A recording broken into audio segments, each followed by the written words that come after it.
Hello, my name is Robert, and I'm a member of Nar-Anon. I'm speaking as a member, not as a representative. I love Nar-Anon. I've been concerned about the financial struggles in the past few years. I see the financial statements in the Serenity Connection. I've seen notices on the World Service website. Now we have memos from the Board of Trustees. Income is down. It took a steep dive when COVID arrived in 2020. It was up a bit in 2021 because of extra contributions from the regions. Now it seems to be back down again. What I show here for 2022 is a projection, a guess. I took the numbers published for August, divided by 8, and multiplied by 12. If the trends up until August continue, then this projection will be true. If something changes, then this forecast can be updated with new numbers. But until I have more information, this is the best guess I can make. It looks like income for 2022 is down. Also note that where our income comes from has changed. Before COVID, the majority of our income came from selling literature. Since 2020, the majority of our income now comes from contributions. The decline in sales of books is part of a worldwide trend. Fewer people buy books. More people who do buy books prefer electronic books instead of paper. But will we rebound? We initially compensated for the decline in literature sales by increasing our contributions. And this has been the focus for several years now. Please send more money. But what about the expenses? I'm willing to give in order to help, but I do not want to enable. When I give, I want to be able to trust. The problem is that expenses have increased a lot faster than have the contributions.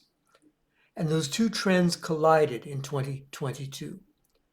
Contributions are back to where they were in 2020, but spending is larger than it has ever been. Nar-Anon is not the only 12-step program that is struggling now.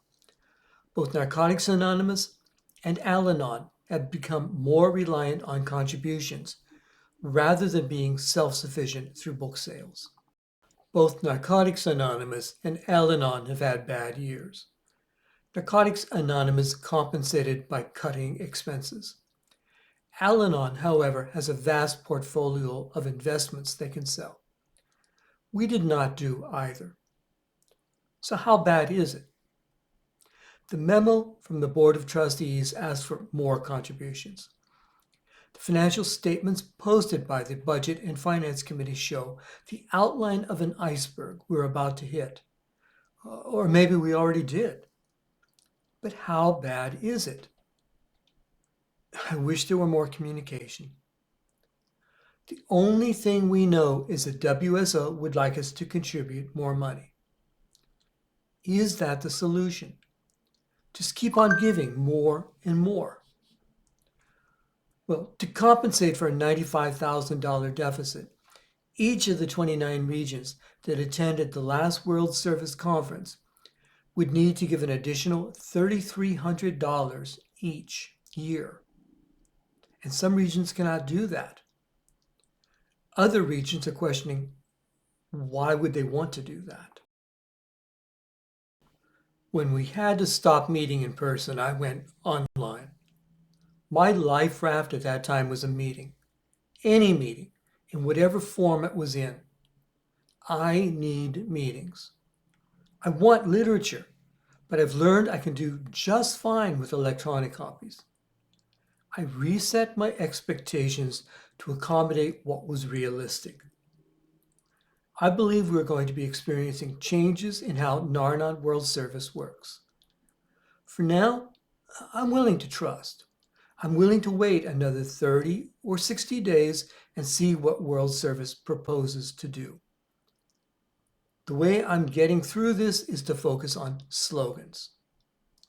Can we please talk about the elephant in the room? Can we just get some communication about what is really happening?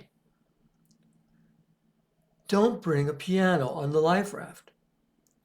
Do we really need to spend money now on a new printer when we might not be able to pay the employees? Why ask the price of lobster if you cannot afford the value menu? Do we really need a prestigious office and a new $125,000 printer?